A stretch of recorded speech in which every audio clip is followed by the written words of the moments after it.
This is Secret America with your hosts, Jack Danger and James Clary. Welcome, everybody. I'm Jack Danger along with James Clary, and it is the eve weekend of July 4th coming up soon. And with July 4th coming up, it's a great time to talk about the Constitution and the Supreme Court actually protecting it for once. Here, the Supreme Court just made the decision, James, that severely limited, actually, the district or federal judges activist judges being able to, perform nationwide injunctions. So they can't just, limit a president's power anytime they want for any reason they want. They can now their injunctions are limited to their district, basically, unless it's something that's very serious. And James, the most hilarious things happen because Justice Jackson, Ketanji Jackson, she's like the DEI hire of the Supreme Court justices. Well, Amy Coney Barrett, who's someone we thought was, against Trump, but, maybe not. Maybe she was just doing what she needed to do. But I will tell you that she tore into Jackson, made her look stupid. It was bad. She actually said that Amy Coney Barrett basically said that Ketanji Jackson is too dumb or unwilling to read legalese. That was Ketanji Jackson's exact word, legalese. And then the best part about it was when she said, Barrett said, "We will not dwell on Justice Jackson's argument, which is at odds with more than 2 centuries worth of precedent, not to mention the Constitution itself. We only observe this. Justice Jackson decrees an imperial executive while embracing an imperial judiciary." She basically called this woman a moron that does not deserve to be on the Supreme Court. And the Supreme Court voted 6-3 down the line, 6 conservatives, 3 liberals, to stop these activist judges in their tracks. What do you think, James? I think she's absolutely right. I think Ketanji Brown Jackson is a moron. I think she is a DEI hire. And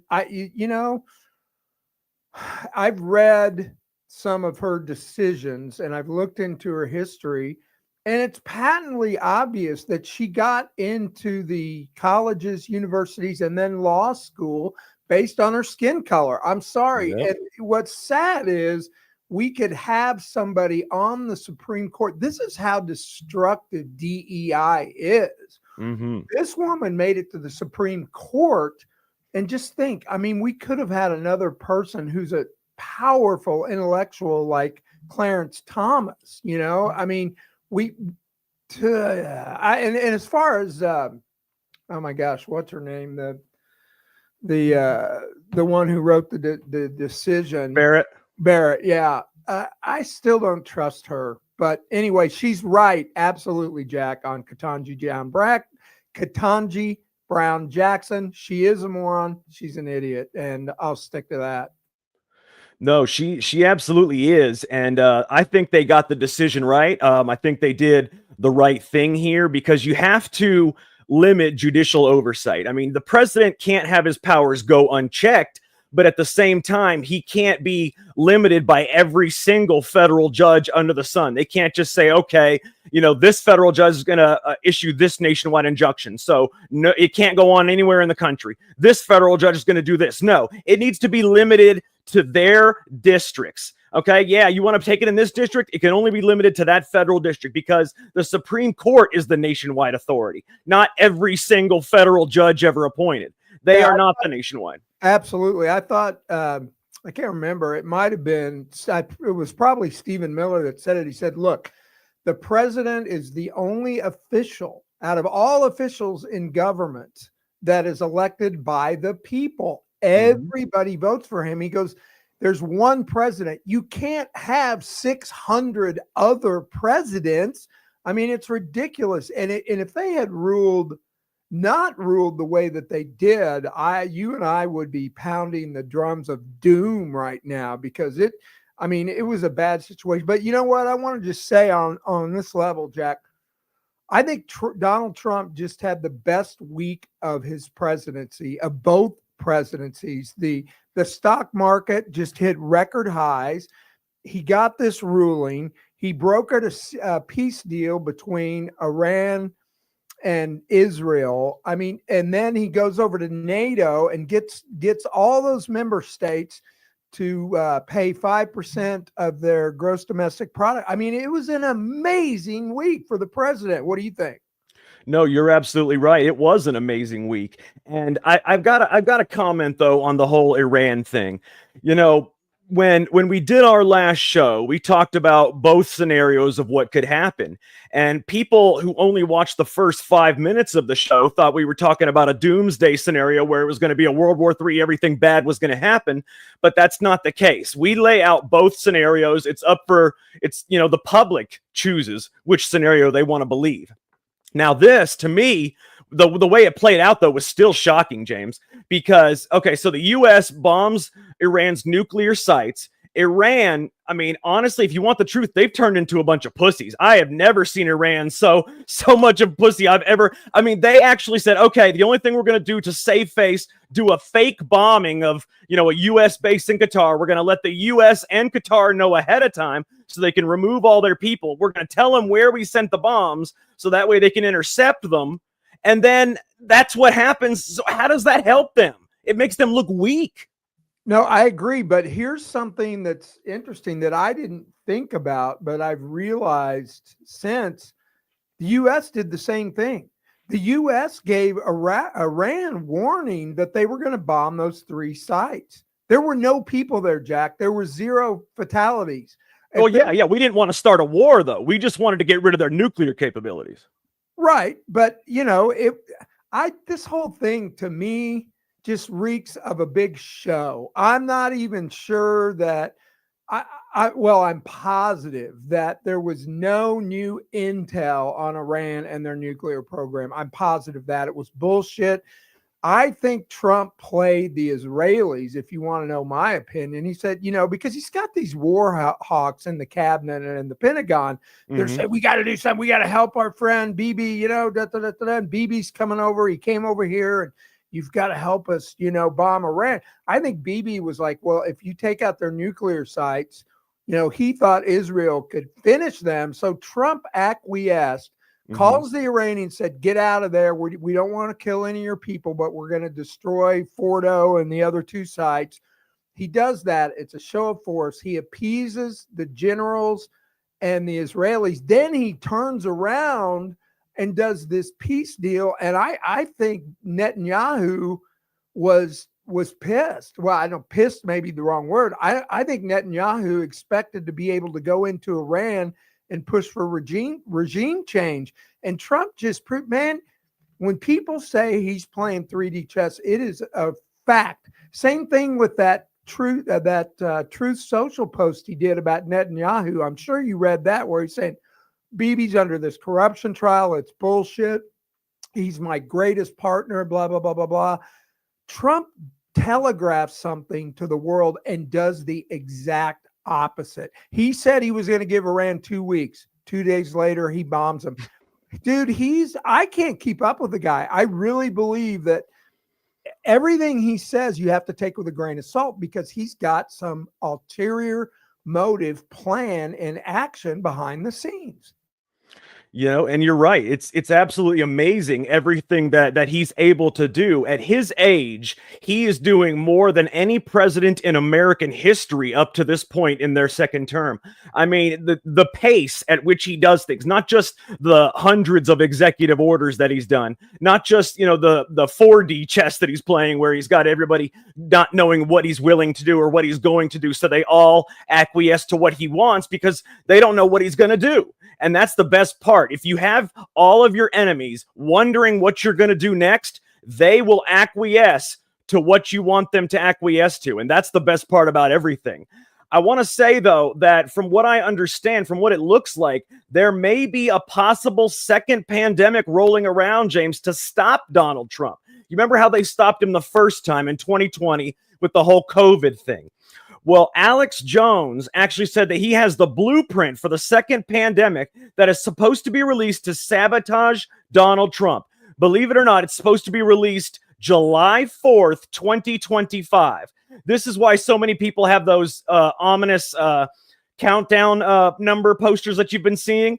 He said the national blueprint for biodefense had this drill 1 year ago of a bio attack, quote, linked to the Russians and the Chinese, that is released on July 4th, 2025.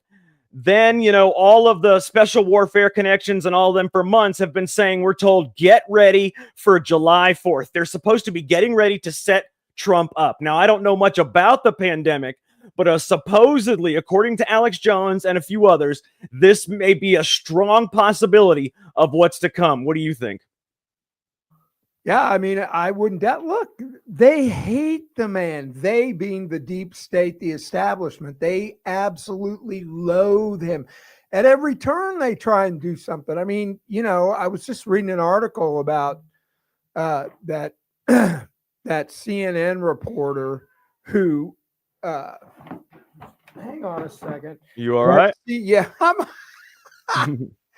never mind. Just issues here at the house. About that CNN reporter Bertrand that released that a bomb assessment that it wasn't successful. She's a deep state activist. She's exactly the first reporter that released the 51 intels and Hunter Biden. I mean, they at every turn a pandemic. Sure, I wouldn't doubt it. But the thing is, I'm looking at our comments, by the way, Liz and Freedom Uncut, good people in there. I can't access that for some reason. So, hi, you guys. Appreciate you being on. But all of us, those guys, you and I know, Jack, that they're going to try to do something like this. And I think this time we're ready for it. What do you think? I think we are too, but there's still so many people that are going to acquiesce to what the government wants. But the thing is, here at least we have Donald Trump as president, and we have some good governors and people in place. The problem is Congress is still bought off by AIPAC and a bunch of other things. So Congress is still going to do it. The problem is the governors. The governors is what you got to worry about. The president's going to do what he can, but the courts will never allow the president to take power away from the states. So the governors are the ones that are going to do the lockdowns. That's who you need to be afraid of. That's what you need to worry about. And if something like this does happen, I would go to a state such as a Florida or a South Dakota immediately. Oh yeah. My state's pretty good. Missouri, we've got some great people in the legislature and the governor's office, Kehoe, and we've had probably the best attorney general for a long time in Andrew Bailey. Eric Schmidt, who's now in the U.S. Senate, was here before he went to the Senate. I feel pretty safe in this state. Now, North Carolina, Jack, your state, ooh, why? I still don't understand how your state could have a Democrat governor.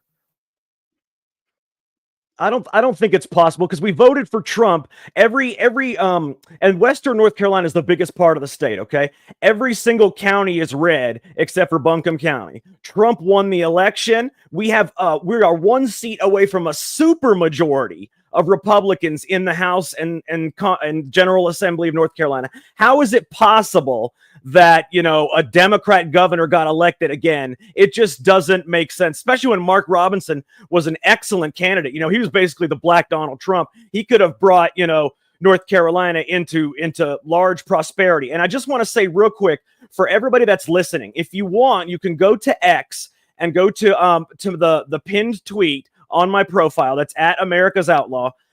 Go to the pinned tweet, and you can click on it, and there's a live chat at the bottom, and you can send comments to us that we can read, live on the air. We can post them here, and just go to the bottom where it says live chat. Click on that, and you can type in comments that we can see, while things are going on. But I happen to think, James, that there has to be cheating going on. I mean, there's no other way that something like that can happen, especially when, the whole country was moving towards this red wave. How did still so many things go wrong, especially in California? Yeah, I right? I had to unmute. Yeah, you're absolutely right. Of course, there's cheating going on. I mean, we know this. As a matter of fact, I mean, I really hope, and you and I harp on this all the time about the things that we want the Trump administration to get done, and maybe we can talk about one of those. You and I had an offline quick discussion about it yesterday or the day before about these DOJ prosecutors the J6 prosecutors that were fired. Mm-hmm. It maybe, do you think, Jack, that the DOJ is finally doing something? What led me there was this cheating in elections. We have to do something. The Trump administration, the DOJ, the FBI has to do something about the rampant cheating in general elections in America. I mean, they just have to. Of course, we all want paper ballots, no machines. But because elections are left up to individual states and sometimes even individual counties and cities, it's really hard to make a sweeping federal change. I don't know what could be done. Now, if Congress could pass legislation, but they'll never do that. No, they never will, but they should. Donald Trump should make that part of a bill that Democrats get a little piece of something, Republicans get a little piece of something, but it has to be, same day paper ballot elections. He could make that part of something that could really help America, because if you give the Democrats a little bit, give the Republicans a little bit, put this in there, after this bill gets passed, you won't have to give the Democrats or the Republicans a little bit anymore, because the elections will be free and fair. Yes, it would be, something that all the states and locales will have to do. They'll still be in control of their own elections, but it has to be same day paper ballots. They'll still be the one that get to count it and this and that. They can't say, oh, the feds are taking over the elections. No, they're just putting guidelines in that you have to follow, for your own elections. I will say that even though right now that doesn't seem to be the case, I do like what's happening with some of the DOJ. For a while, they haven't been doing anything, and it's been very frustrating. But recently, actually, Pam Bondi and the Department of Justice just fired at least 3 prosecutors that were involved in prosecuting the January 6th defendants. And I think that's big, but I also think they need to be arrested, James. It can't just be just firing these people, because then anybody else can do whatever they want as hard as they want. Oh, all I got to worry about is being fired. So then, what we can do is we can throw millions of dollars at this person to get them elected, let them prosecute who we want to, let them do it maliciously. All they're going to do is get fired. We'll hire them for, $1 million job on our end once they get fired. So that's how you can control, basically justice in this country. If you don't prosecute, it will happen again, James. Yeah, and we've all been saying that, Jack, you and I and everyone, all our followers and our friends on Twitter. We all are like, we need a perp walk. We need arrests. We need criminal prosecutions. And you're absolutely right. Without that, because look, as soon as these guys are fired from the DOJ, they go to work for some silk stocking lawyer in Virginia and probably make 3 times the amount of money. They've already had it lined up. It's the same thing with these generals and admirals. They all get jobs in the defense industry. They work for 3 years and retire a millionaire. I mean, it's the same thing with CIA. I've told the story of my cousin was a station chief in Eastern Europe when the Berlin Wall fell. He retired. He goes and works for a private security firm, works for 2 years. Now he travels the country, or the world, writing cookbooks. So, I mean, it's the whole system. It's just so swampy, and I look, he gave years of service, my cousin. He was a really good guy. And I know he worked really hard, and he was a clandestine CIA agent, but I don't know. I wish I had the kind of job, where I could just retire, be assured of making $2 million in 2 years, and then just quit. It's insane. It is, but I do want to give a little bit of good news shout out for people. So recently, the U.S. stock market has hit its all-time high again. This was just yesterday that the U.S. stock market, or it might have been Friday actually, that the U.S. stock market hit an all-time high, which was wonderful because, everybody was saying that things were going to, go down. There's going to be this recession. But Donald Trump has done a wonderful job, at least as far as the economy is concerned. Not just that, but another piece of good news, James. Texas has just banned China, Russia, Iran, and North Korea from being able to buy land in their state. No longer can China, Russia, Iran, or North Korea buy any kind of land in Texas. I found that to be also really amazing. And that to me was great. But the best news that happened this past week, as far as I'm concerned, the DHS not only approved Alligator Alcatraz and got it ready to go, but it will be in commission this coming week, I believe. is when Alligator Alcatraz will be ready for illegals to be sent there. It's surrounded by a swamp with alligators, and that's where the illegals are going to go that are caught in Florida and around the eastern United States. James, what do you think about that? I love it. I love it. I think they should bring back the real Alcatraz. You know, that prison's still sitting there, and nobody ever escaped except maybe that one guy. You mentioned the states that have stopped China from buying land.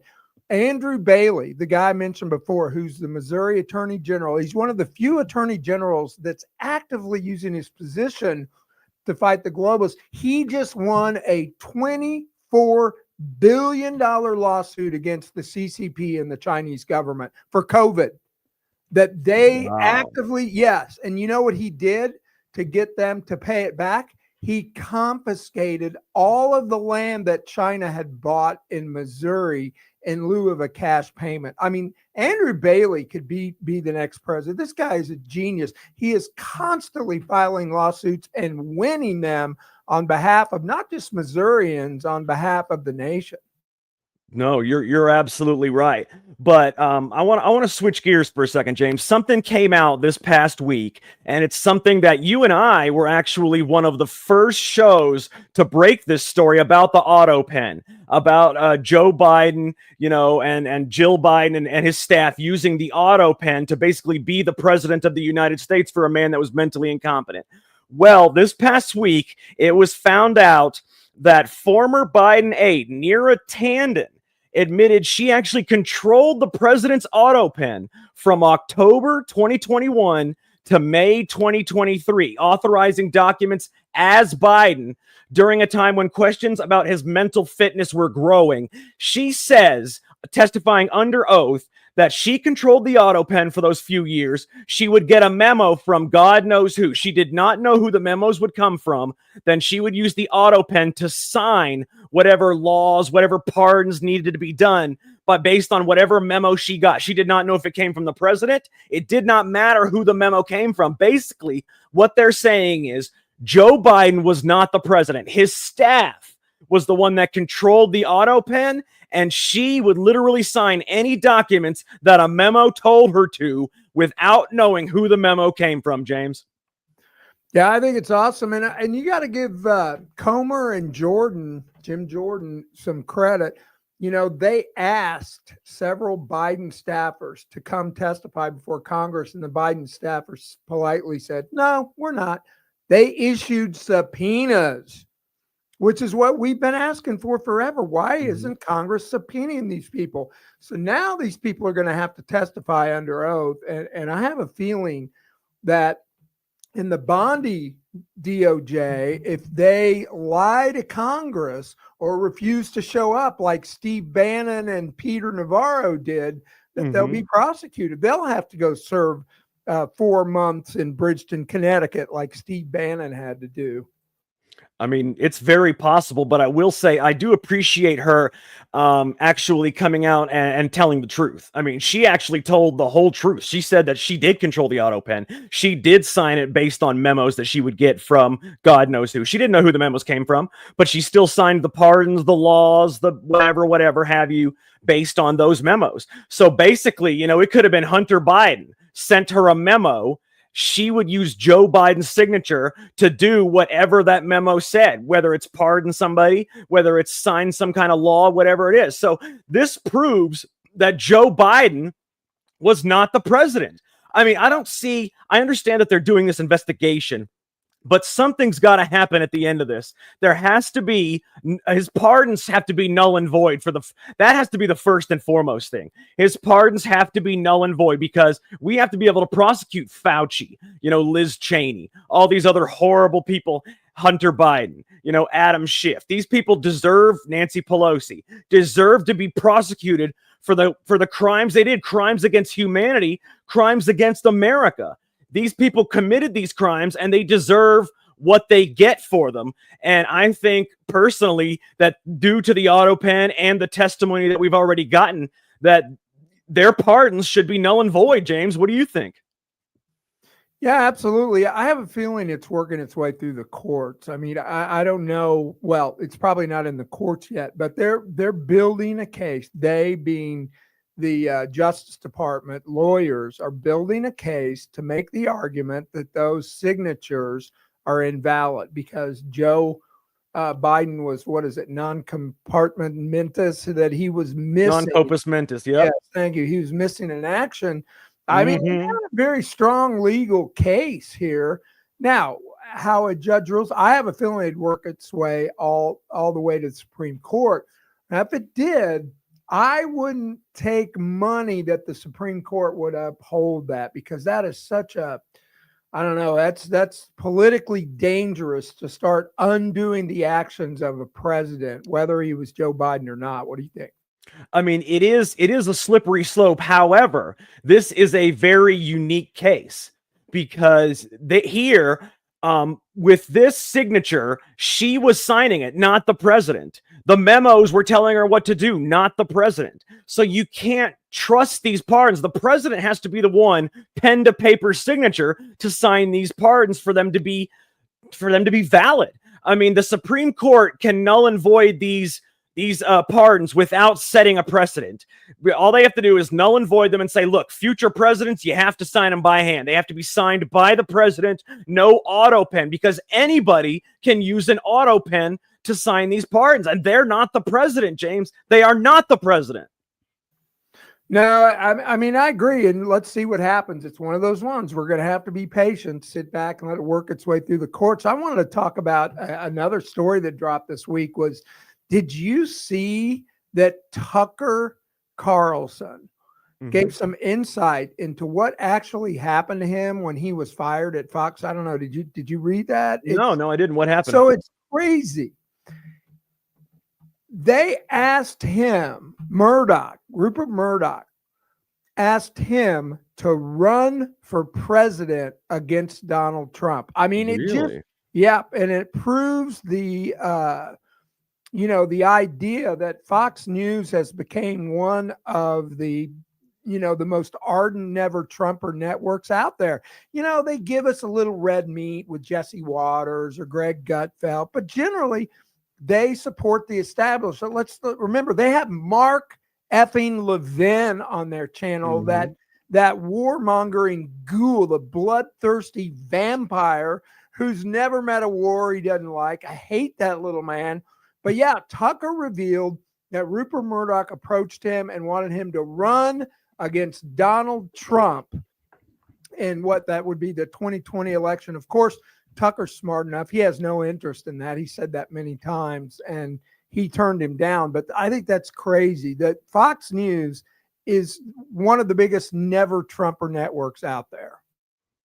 Yeah, it's pretty crazy. And they try to act like they aren't. I mean, they do. I will give them credit that they do at least show like the Trump rallies and the Trump speeches, whereas CNN and those others, they won't do it. They won't show anything that has to do with Trump. They do allow, Trump commercials and things like that. And they do have both sides, of the story. So I do understand it as far as that goes. Excuse me. But yeah, Trump, Tucker Carlson, that's shocking to me. I didn't know that they wanted him to run as president. Honestly, I think he would make a great president. I would love to see him run as president, maybe after Trump.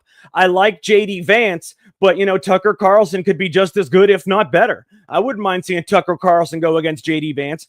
And for all the conservatives out there, for all the people in general, independents, anybody that was a fan of Tucker Carlson, that was a fan of Candace Owens, that was a fan of Alex Jones before this whole Iran thing happened, you got to let it go. We can't hold grudges. I understand you're upset at them for saying that Trump is doing wrong and that he's causing all these problems, and Trump turned out to be golden because Iran turned out to be pussies. But nobody foresaw Iran being such the pussies that they were. They used to be real men, but now they're not. They're basically just women in hijabs.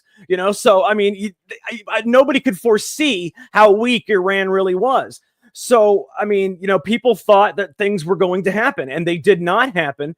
So, I got to give Alex Jones, Tucker Carlson, and Candace Owens a pass on this. Now, I'm not a big fan of Candace Owens. I mean, she, does some good things. But as far as Tucker Carlson and Alex Jones go, I like them, So, I'm going to give them a pass. And I think all conservatives, independents should. Everybody makes mistakes. Everybody has the wrong take sometimes. It's part of being in this business. It's part of show business. You're going to get it wrong sometimes, James. And that's why I wanted to say that, because there's so many people holding a grudge about these three, saying, oh, they sold out and this and that. They were just given a take that they were wrong about. It happens.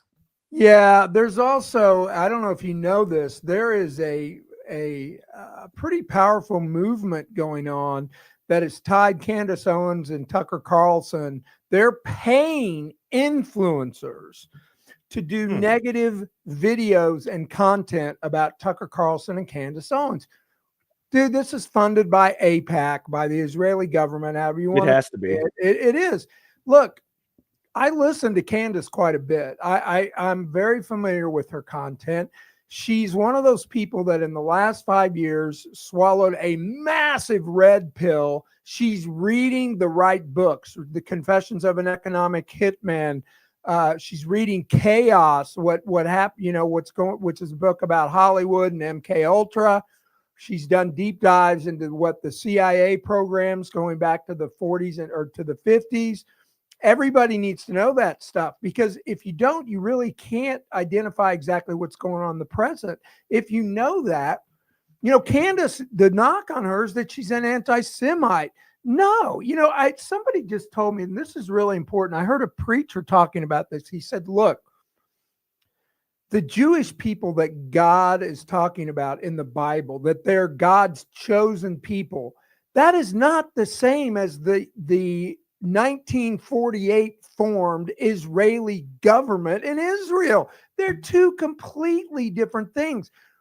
When I criticize Bibi Netanyahu, which I do regularly, and the Israeli government, has nothing to do with the Jewish people. I have an affinity and a love for the Jewish people. They've been through hell.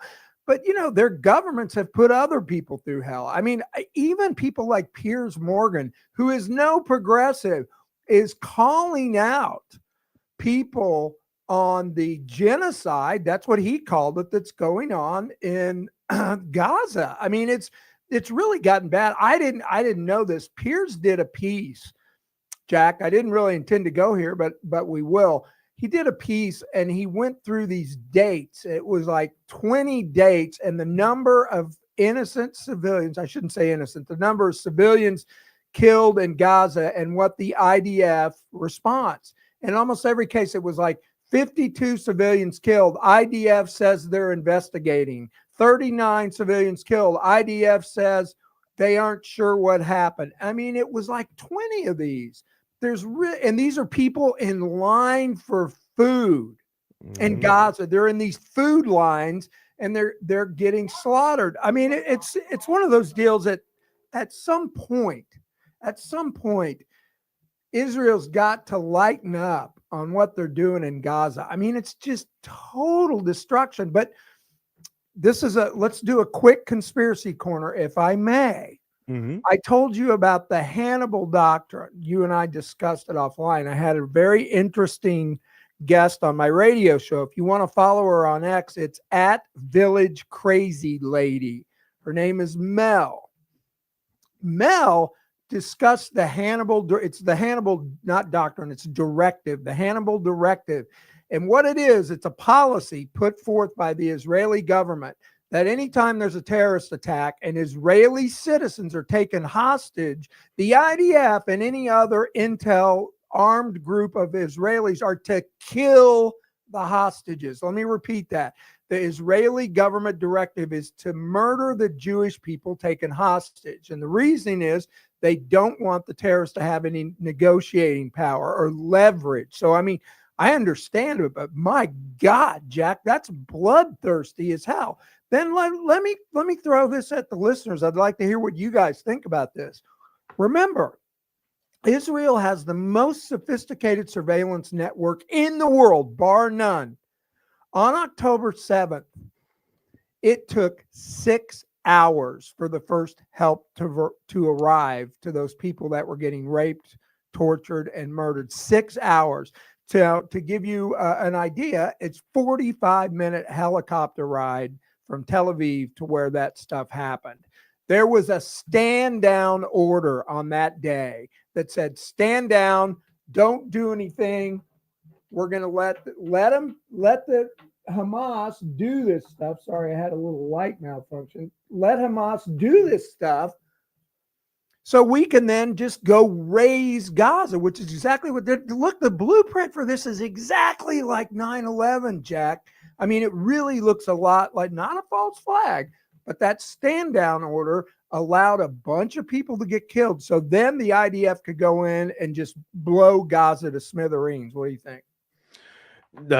I was actually, while you were saying that, I was thinking of 9/11 with the stand down order, because I remember the jets and the military being ordered to stand down at that time.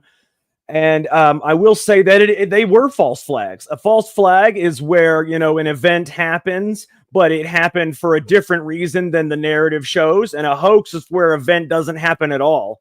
So this was, they were both false flags. Now, I will say that it's hard for people to separate Jewish people and the Israeli government. These are two different things, okay? Yes, the Israeli government governs over the Jewish people in Israel. But when we talk about the horrendous things that they do, we're not talking about Jewish people. We're talking about the Israeli government. The Israeli government has done some of the most horrific things, including and leading up to actually, being the ones that committed the whole 9/11 attacks, being the ones that, actually foresaw and actually facilitated people like Jeffrey Epstein being able to, have celebrities and influential people, politicians, rape children for years and years, get it on videotapes, blackmail tapes and all these. In fact, the Mossad, who is, the Israelis' equivalent of the CIA, is probably in possession of these tapes. And it's probably how, along with AIPAC, that they're able to control Congress, to get Congress to do the things that they wanted to do. So let me tell you that when we say that the Israeli government is a horrible, horrendous thing, we're not talking about Jewish people. We're talking about Israeli government there. And they are definitely two separate things, James.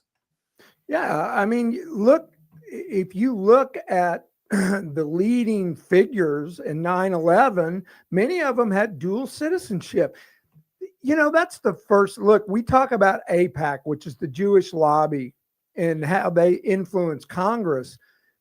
The only members of or the only country that many members of Congress, I can't remember, I looked it up one time, it's like 35 or something, members of Congress have dual citizenship between the United States and Israel. I don't understand that. Look, you and I, Jack, are America first. We should say America first and only. Well, not only, we help other people, but my God, that's Candace's whole point, by the way. Why would they have these dual citizenships, by the way? Who wants a citizenship in Israel? Why do so many of them have that? What would be the point? Tell me, James, if you're in Congress, what would be the point of having a citizenship in Israel? What does that gain you?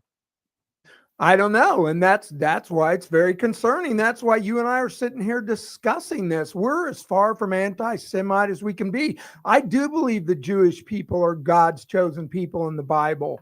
And really? Moses, and I wouldn't go that far. I'm not anti-Jew, but no. My point is, I listened to Daryl Cooper, who has the Martyr Made podcast. He's considered one of the premier historians. He did a 27-hour podcast, and I listened to all of it on the founding of Israel from like 1890 to 1948. 1948 is when the Balfour Declaration was passed. The United Nations recognized Israel as a state. This was right after World War II. People don't know this, but in order to get that done, the Israeli militias that were operating in the territory that is now Israel were committing massive acts of terror. They bombed banks, killing hundreds, thousands of civilians. They were a terrorist group. That's what brought England to their knees to finally sign the Balfour Declaration, which basically rid England of the Palestinian territory. They didn't want to deal with it anymore because these Israeli terrorists brought them to their knees. So, I mean, look, once again, we're not against the Jewish people, but Bibi Netanyahu, I suggest folks look into him a little bit. He's a very nasty man. He was 2 votes away from being kicked out of office by the Israeli parliament. 2 votes. Isn't he going on trial soon? He's in trial right now. He's in the middle of a corruption trial that isn't expected to wrap up until 2026. So a lot of people think he needed this war to keep his seat in power because, you know, when presidents go to war or leaders of a country, their people tend to rally behind him. A lot of people think this was totally planned because Bibi's leadership was on the ropes.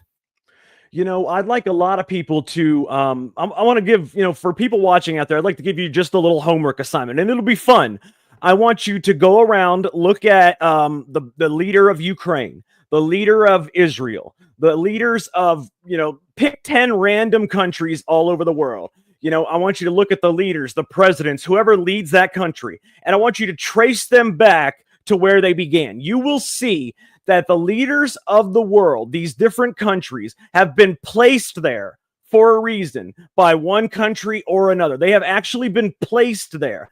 Let me tell you, because you see, if you go back, you'll see a lot of them have been members of the WEF, the World Economic Forum, young global leaders. A lot of them have been people that are just, you know, ridiculously, they're jokes of human beings, yet they're now the presidents, like Zelensky, who was once a comedian, looked like a transgender person back in the day. But I mean, if you actually go and trace these people, just pick 10 random leaders of countries all over the world, trace them back to where they began, and you will see that 90% of the leaders in this world have been placed there for one reason or another. I mean, this whole world is a puppet regime. Donald Trump right now seems to be the only one that actually gives a damn about the people in America, but I can tell you nobody else does. There are a very few people that to me are not puppet regimes. You've got Donald Trump, you've got Javier Milei, you've got Viktor Orban, Giorgia Meloni. You know, there's very few people that are, you know, you got I can't pronounce his name, Nayib Bukele in El Salvador. There's very few people that are not puppets of of another country. And, you know, that's what should be more worrisome than anything. We need the people that are not puppets, the people that I just named, to actually band together. It's going to be them against the rest of the world for the globalist takeover, James.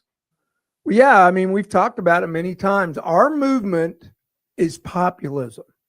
We are populist. You could call me a libertarian constitutionalist. I don't care. I know Free will like that. Free, if he's listening, he'll love the libertarian angle. I'm a populist, though.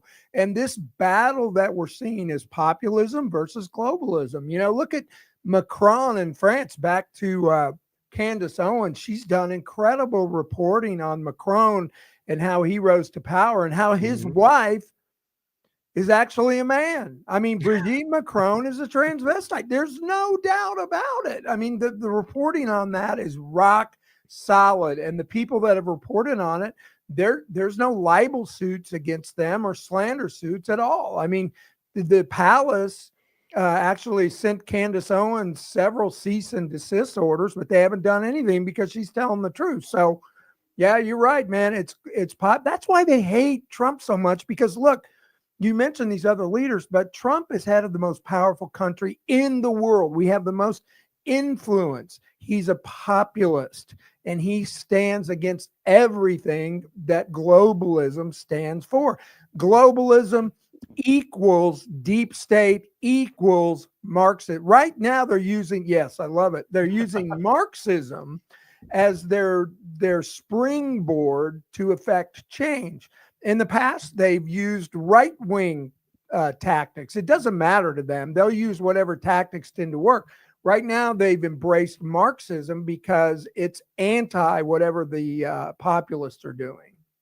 No, you're absolutely right. And it's not only is Marxism being embraced, and by the way, I just wanted to show that Trump shirt because I actually got it at the Charlotte rally that I went to. I was 20 feet away from Trump because I was sitting on the actual floor. I was 20 feet away from Trump. It was really cool, man. So that was an awesome thing.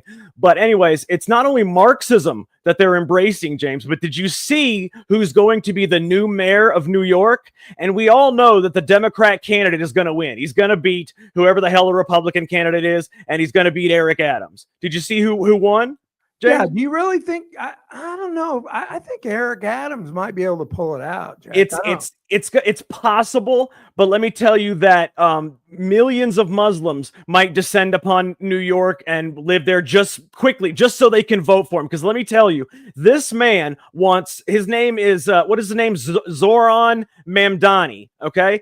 This man just won over Andrew Cuomo, and I gotta admit, Andrew Cuomo is a worse choice than Mamdani. Even they were two horrible evils. You got Andrew Cuomo, former governor of New York, who killed thousands upon thousands of elderly people, forcing them with COVID to bunk together in freaking nursing homes, putting them on ventilators, actually murdering these people. So I can understand why Mamdani was chosen over that. Now, the Democratic candidate, there was only one person who ran for the Republicans, Curtis Sulu, or whatever the hell his name is. His name doesn't matter. He's got no chance.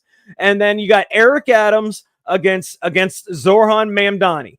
Now, Eric Adams, I would like for him to win because he's the lesser of two evils. But we're talking an Islamist, a Muslim, someone that is going to enact Sharia law. He has actually said he wants to, and this is actual direct quotes from him, the man that is going to be the new mayor of New York. He wants to ban all guns. He wants to defund the New York Police Department. He wants to legalize sex work. He wants safe injection sites, which is where people can go inject heroin and stuff and not be arrested by the police. Okay. He wants government run grocery stores. If you think that grocery prices and things are bad now, imagine in the Soviet Union, they had government run grocery stores. What happens when you have government run grocery stores? You have massive famine, James, massive famine. To ask yourself one thing, what is one thing that the government is running that is going well? Now you want them to control your food supply. I am telling you, this man is insane. He is outside of his mind, and he is an actual admitted communist, James. We're not doing Democrats, possible socialist anymore. This man is an admitted communist Islamist, James. It doesn't get worse than that. The 9/11 only happened 24 years ago. New York said they would never forget. 24 years later, they are literally voting for and electing the enemy 24 years later, James. What do you think? Well, all you have to do is look to Western Europe to see what's happened. Look at London. The UK is lost, and it's lost to jihadism. You know, I'm not going to call it Islamic because they're violent. You know, the Pakistani Islamic rape gangs that Tommy Robertson has exposed is so disturbing. Now, you've looked at that town in Texas that wants to enact Sharia law.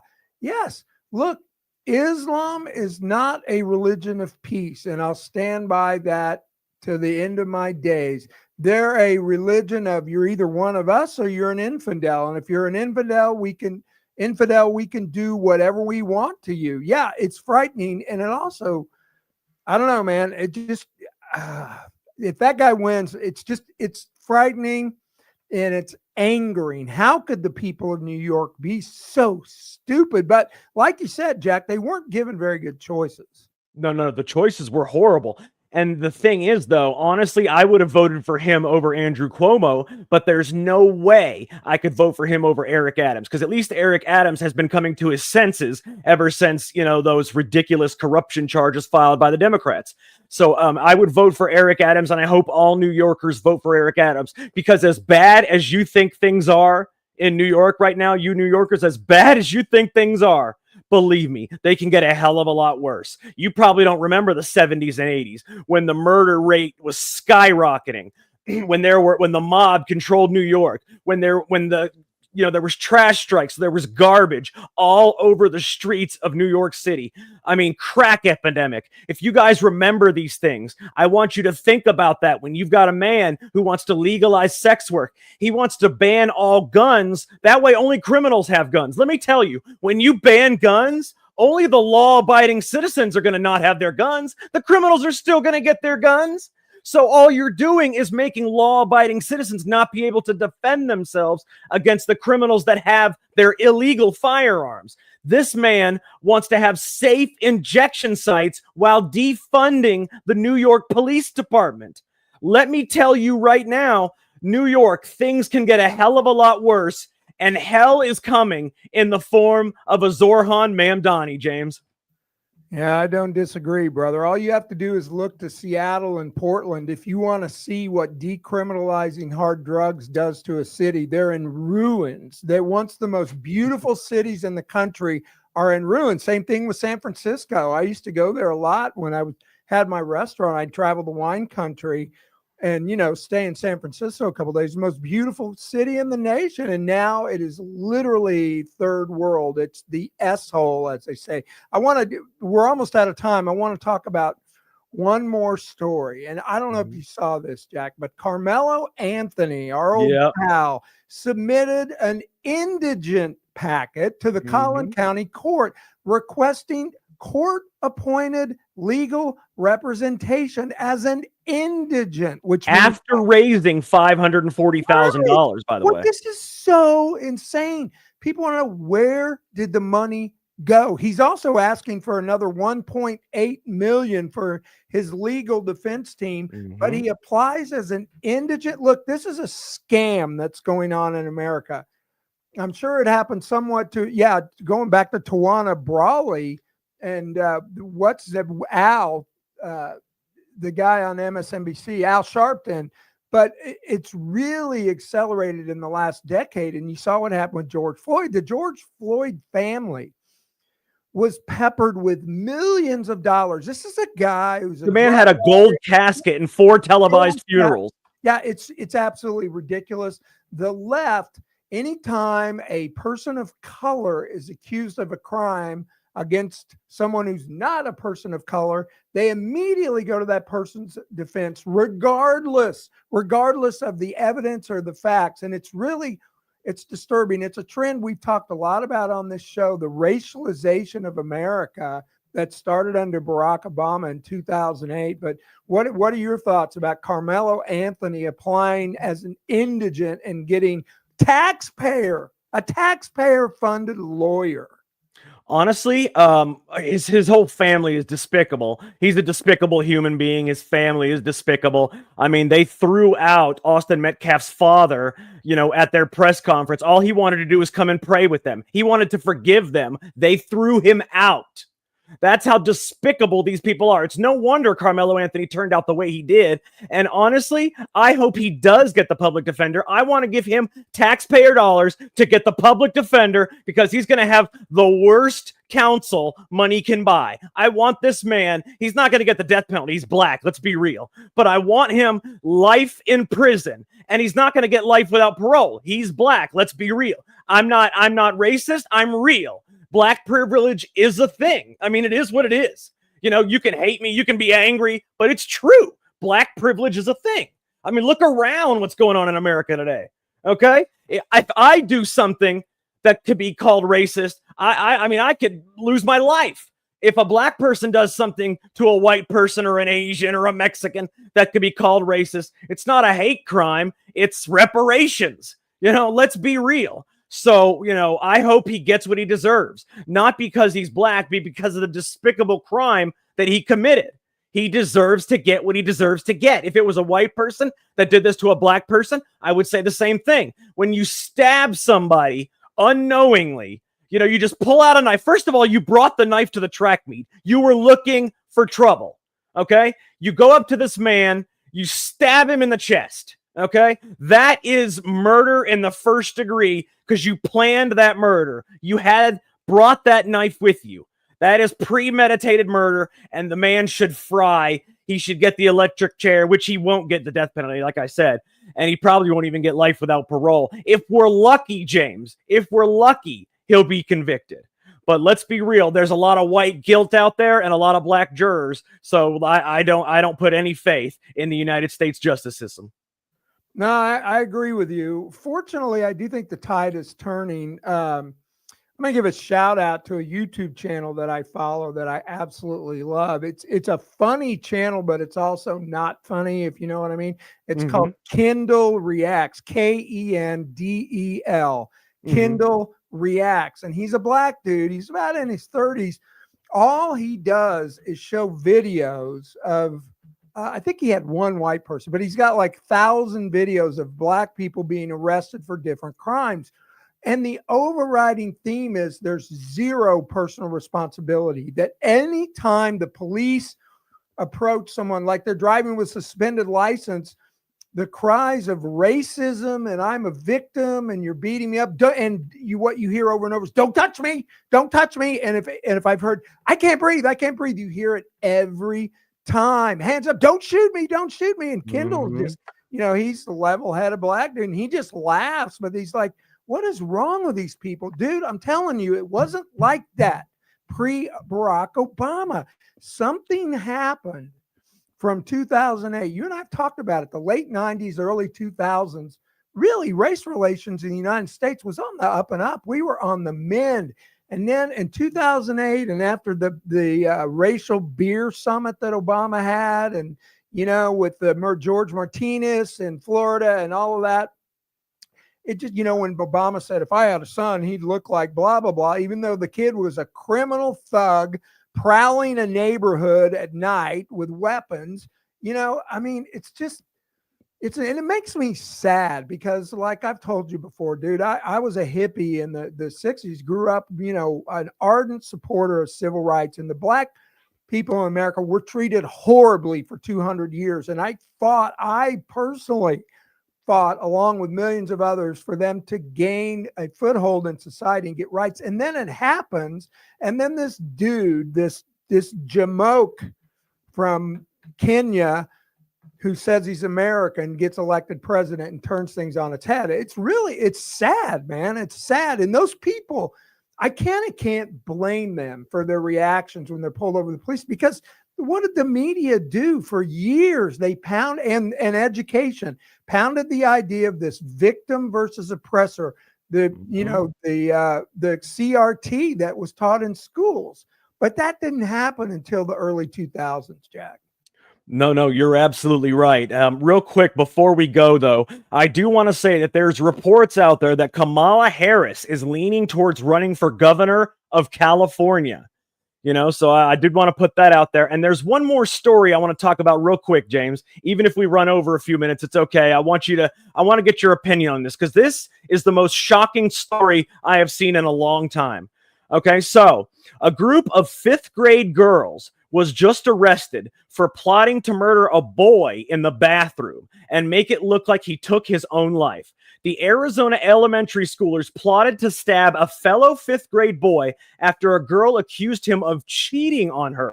A report claims the girl was allegedly in a relationship with the victim, a boy who had cheated on her. The girl hated him and wanted him dead, the report said. During lunch, one of the days, the kids planned to lure him into the bathroom and stab him in the stomach. They agreed to wear gloves so there would be no fingerprints and planned to write a fake suicide note. 2 10-year-olds and 2 11-year-olds were arrested. They were arrested for 1 count of threatening and a 2nd count of disorderly conduct. You're talking about 4 elementary schoolers, 2 10-year-old girls, 2 11-year-old girls, plotting the premeditated murder of a 5th grade boy because he, quote, cheated on her. What in the hell is going on in America, James? That's insane. It's the first I heard about it. I've looked it up while you were talking. It's crazy. I'd like to know what's the race of these girls? Were they white? I don't know. It's not mentioned, which to me is always that should tell you all you need to know. Yeah. I wonder, it's Arizona. I wonder if they're Hispanic. That's possible too, but I will tell you that it's one of the most shocking stories I've seen in a long time. I mean, 2 10-year-olds and 11-year-olds, these young kids don't even understand the finality of death. They don't realize that it's 100% final. There's no coming back from that. And then once you do it, you've ruined 2 lives, theirs and yours. You've ruined your own life. I mean, it's shocking to me. It's shocking. Not to mention, the cheating allegation. Were these kids sexually active at 10? I know. I mean, the cheating was probably him talking to her behind his back, and she wants to kill this man. Maybe, but kids are growing up so fast these days. It wouldn't surprise me if they were actually sexually active. That's true. That's true. Sad. The morals of our country have declined so much. But Jack, once again, we'll have to save it for another week because we've done all the damage we can repairing the world. Appreciate all of you that watch the show live. Download it, please. You can find us on all major platforms, YouTube, Rumble, and X. I'm James Clary. He's Jack Danger at Secret America. We'll see you next. You've been listening to Secret America with Jack Danger and James Clary.